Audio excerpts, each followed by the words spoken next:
Hello engineers, welcome again to my channel civil skill. आज की इस वीडियो में हम डिस्कस करेंगे types of schedule in project management. हम जब भी कोई प्रोजेक्ट स्टार्ट करते हैं तो डिफरेंट स्टेजेस पे हमारे पास डिफरेंट टाइप ऑफ स्केड्यूल तैयार होते हैं। आज हम डिस्कस करेंगे टाइप ऑफ स्केड्यूल। फर्स्ट हमारे पास है टेंडर स्केड्यूल, सेकंड हमारे पास है बेस लाइन स्केड्यूल, थर्ड हमारे पास है रिकवरी स्केड्यूल, फोर्थ हमारे पास है रिवाइज स्केड्यूल। हम ये भी डिस्कस करेंगे कि ये जो हमारे पास टाइप ऑफ स्केड्यूल तैयार होती है ये किस फेज़ में तैयार होती है, इसका वर्क क्या है, प्रोसीजर क्या है और इसमें स्कोप क्या डिफाइन हुआ होता है। फर्स्ट हमारे पास है tender schedule, high level schedule with minimal detail, focused on key milestone and major activities, prepared during the bidding stage, assume optimistic scenario for time and resources। Tender schedule हमारे पास high level का schedule होता है जो हमारे पास bidding stage पे तैयार होता है, यानी जैसे ही हमारा इनिशिएशन फेज स्टार्ट हो जाता है, जब बिडिंग हो जाती है, स्टेक होल्डर बैठ जाती है, किक ऑफ मीटिंग हो जाती है, उस दौरान हमारे पास टेंडर स्केड्यूल तैयार हो जाता है। और इसमें क्या होता है, आपके माइलस्टोन डिफाइन हो जाते हैं, मेजर एक्टिविटीज़ डिफाइन हो जाते हैं। माइलस्टोन का मतलब है कि हमारा प्रोजेक्ट कब स्टार्ट होगा, कब फिनिश होगा, इसकी ड्यूरेशन कितनी है, ये टेंडर स्केड्यूल में डिफाइन हो जाता है। आपकी जो बिडिंग प्रोसेस होता है, बिडिंग स्टेज होती है, जहाँ पे आपके स्टेक होल्डर डिफाइन होते हैं, यानी आपके स्टेक होल्डर को आपने बताना है कि मेरा जो प्रोजेक्ट स्टार्ट हो रहा है उसकी ड्यूरेशन इतनी है, इसका जो स्कोप है यानी एक्टिविटीज़ इसमें क्या शामिल है, और इसकी complete scenario, timeline and resources इसमें कौन से हैं, ये डिफाइन हो जाती है आपके टेंडर स्केड्यूल में। सिंपल हम इसमें ये डिफाइन कर लेते हैं कि ये बिडिंग स्टेज पे तैयार होता है, इनिशिएशन साइकिल में तैयार हो जाता है हमारा टेंडर स्केड्यूल, और ये हाई डिटेल यानी हाई लेवल स्केड्यूल है हमारे पास। नेक्स्ट हमारे पास है base line schedule, detail and fully developed schedule with all activities, resources and duration, include critical path, float, milestone and project constraint, approved by stakeholder as the official project timeline। Base line schedule, जैसे ही हमारा planning phase start हो जाता है तो हमारे पास base line schedule तैयार हो जाता है, जिसमें आपकी detail and fully develop schedule तैयार हो जाता है।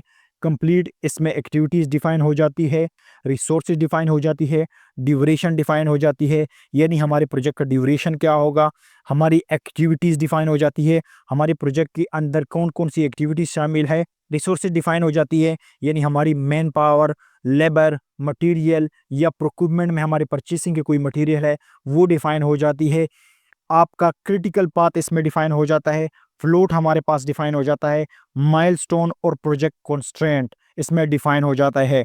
ये कंप्लीट बेसलाइन चला जाता है क्लाइंट के पास, क्लाइंट इसको रिव्यू कर लेता है, रिव्यू करने के बाद ये जब अप्रूव हो जाता है, अप्रूव होने के बाद बेसलाइन स्केड्यूल आपका एक माइलस्टोन तैयार हो जाता है। इस पे ही आपने प्रोजेक्ट को अपडेट करना है, इसके माइलस्टोन को आपने चेक करना है, यानी आपने बेस लाइन स्केड्यूल पे ही आपने प्रोजेक्ट को ट्रैक करना है, इसकी प्रोग्रेस आपने चेक करनी है। वीकली रिपोर्ट इसमें आ जाती है, मंथली रिपोर्ट हो जाती है, आपकी SPI, plan value, actual value, ये सारी आपकी बेस लाइन स्केड्यूल में डिफाइन हो जाती है। और आपने हर वीक, हर मंथ आपने क्लाइंट को अपडेट करना है, आपने प्रोग्रेस, मंथली रिपोर्ट होती है, वीकली रिपोर्ट होती है, आपने अपडेट करना है। यानी आपने बेस लाइन स्केड्यूल में क्या होता है, आपने क्लाइंट को बताना है कि मेरा प्रोजेक्ट यहाँ तक चला गया, यानी इस स्टेज पे है मेरा, ये प्रोग्रेस है मेरी। इसमें ये डिफाइन भी हो जाता है कि मेरा जो प्रोजेक्ट है वो अहेड है या बिहाइंड है, कॉस्ट हिसाब से क्या है हमारा प्रोजेक्ट, यानी क्या वो अंडर बजट है या ओवर बजट है, ये आपने बेसलाइन स्केड्यूल में डिफाइन करने हैं। ये सारी चीज़ें बेसलाइन में डिफाइन हो जाती है।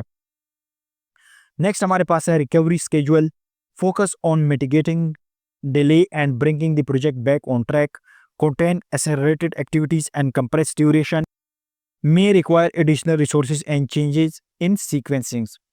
रिकवरी स्केड्यूल का सबसे अहम पॉइंट आपने ये नोट करना है कि रिकवरी स्केड्यूल में हमारे पास जो ड्यूरेशन डिफाइन होती है वो हमेशा सेम ही होती है।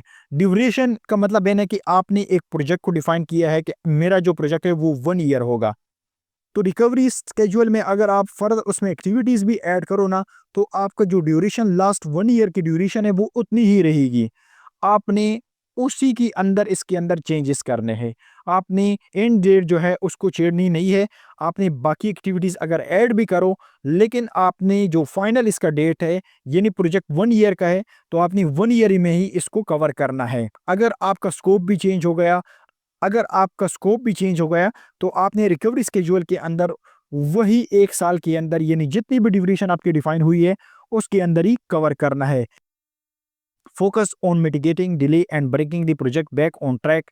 इसका मतलब है कि अगर इन केस एक्टिविटीज में डिले आया है तो उन डिलेस को हमने क्या करना है, अपने ट्रैक पे वापस लेके आना है। आपने लास्ट एंड डेट को आपने नहीं छेड़नी इसमें रिकवरी स्केड्यूल में। कोटेन accelerated activities and compress duration. इसका मतलब है कि आपने जो एक्टिविटीज है उसको ऐसे असाइन करनी है कि आपका जो फाइनल डेट है वो इसमें डैमेज ना हो जाए या डिले ना हो जाए या एक्सटेंड ना हो जाए। मे रिक्वायर एडिशनल रिसोर्सेज और चेंजेस इन सीक्वेंसेस। इसका मतलब है कि अगर आपको एडिशनल रिसोर्सेज की ज़रूरत है तो आपने एडिशनल रिसोर्सेज इसको यूज़ कर रहे हैं। इसमें हमारे पास डिफाइन हो जाता है या फास्ट ट्रैकिंग या हमारे पास क्रैशिंग हो आ जाता है। इसका मतलब है या तो हम रिसोर्सेज को डबल कर लेंगे या हम क्या कर लेंगे, हमारे पास जो एक्टिविटीज़ है उसको पैरेलल स्टार्ट कर लेंगे, यानी एक्टिविटीज़ को एक ही साथ स्टार्ट कर लेंगे। नेक्स्ट हमारे पास है revise schedule. Updated version of baseline schedule with new activities duration और sequence. Reflect changes due to scope variation, unforeseen events और contractual modification. Required formal approval from stakeholder. Revise schedule में ये होता है ना कि अगर आपने स्कोप ऑफ वर्क चेंज कर दिया, वेरिएशन अगर आपकी प्रोजेक्ट पे आ गई, वेरिएशन का मतलब है कि अगर आपने एक्टिविटीज फर्दर ऐड कर लिए, जब आप रिवाइज करोगे ना स्केड्यूल को तो आपने हो सकता है कि आपका जो एंड डेट है वो चेंज हो जाए। रिकवरी स्केड्यूल में क्या मैंने डिफाइन किया है कि आपका जो एंड डेट होगा वो फाइनल ही रहेगा। रिवाइज स्केड्यूल में क्या होता है, आपका एंड डेट आगे फर्दर प्रोसीड कर सकता है। यानी अगर मेरा प्रोजेक्ट 1 ईयर का है, जब उसके अंदर स्कोप ऑफ वर्क चेंज हो गया यानी आपका वेरिएशन ऑर्डर आ गया या आपके additional scope of work add हो गया, तो आपका जो चेंज है हो सकता है पॉसिबल है कि आपका जो प्रोजेक्ट है वो 1 ईयर से लेकर 2 ईयर तक जा सकता है। ये आपका रिवाइज स्केड्यूल होता है। पॉइंट हमारे पास क्या है, updated version of the baseline schedule with new activities duration and sequence. इसका मतलब है कि अगर इन केस न्यू एक्टिविटीज या ड्यूरेशन या सीक्वेंस ऑफ एक्टिविटी की वजह से आपका रिवाइज जो बेसलाइन है वो आपका एक्सटेंड हो सकता है। Reflect changes due to scope variation, unforeseen event और कंट्रेक्चुअल मॉडिफिकेशन। इसमें ये हो सकता है कि आपका स्कोप वेरिएशन आ जाए, यानी ये भी हो सकता है कि अगर इन केस मैं टाइल लगा रहा था, बाद में उस स्कोप ऑफ वर्क चेंज हो गया, अपने प्रोजेक्ट में टाइल की जगह हमारे पास मार्बल आ गए या कोई ऐसे और चेंजेस आ गए, वेरिएशन ऑर्डर आ गया, हो सकता है वो एक्टिविटी ज़्यादा टाइम ले ले, तो आपकी ने क्या करना है उस सिचुएशन में रिवाइज स्केड्यूल को बनाना है। Require formal approval from stakeholder. Stakeholder यहाँ क्लाइंट डिफाइन हुआ है। इसका मतलब है कि आपने प्रॉपर तरीके से क्लाइंट से परमिशन लेनी है, क्योंकि वेरिएशन ऑर्डर हमेशा क्लाइंट की तरफ से आता है, यानी चेंज ऑर्डर या स्कोप ऑफ वर्क चेंजेस जो होती है वो हमेशा क्लाइंट की तरफ से आती है। तो ये थे हमारे पास टाइप ऑफ स्केड्यूल।